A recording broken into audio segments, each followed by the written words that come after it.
In Numbers chapter 6, in the second phrase of the Aaronic blessing, Aaron and his sons were supposed to bless the Israelites by saying, "The Lord make his face shine on you and be gracious to you." And that phrase, "to make his face shine on you," makes me think of a face that's really radiant. And when I think of a face that's radiant, I think of a mother holding her newborn baby for the very, very first time. Just lights up in radiant delight.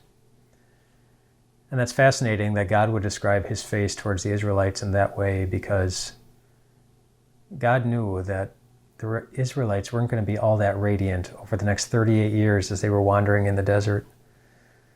They were going to complain over and over again and again. They were just going to be stupid sometimes in their sin and act as if they didn't even know who God was by the way they talked, by the way they acted, by the demands that they would make of him. And yet God promised that his face was going to shine on them.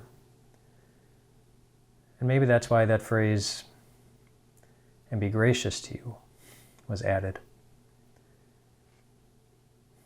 For us, for the times that we resemble the Israelites, for the times that we complain, we walk away, for our own stupidity when we refuse to act in faith, or we just don't even think about it. God was promising them all the way back in Numbers chapter 6 that he was always going to treat them and us with a lot of grace. He was always going to find his greatest delight in being there for us, no matter what it would cost, no matter what it would take. And then think about the third phrase. So the Lord bless you and keep you. The Lord make his face shine on you and be gracious to you. The Lord turn his face towards you and give you peace. Think about what that phrase means by considering what the opposite would be. The Lord turn his face against you and leave you all alone in your agony. And if you get that phrase, then you know what Jesus himself was expecting on Maundy, Thursday, when he knew what was coming, when he knew that there was going to be a great price that needed to be paid in order for God to keep smiling at us with abundant grace. And he was going to need to pay it. And he knew he would,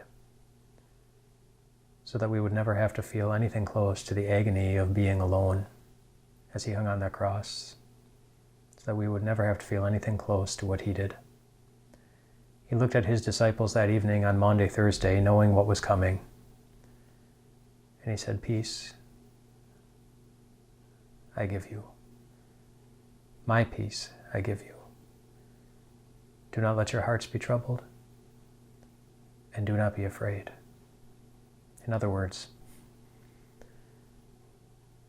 rest well tonight, my friends. God will always be gracious to you.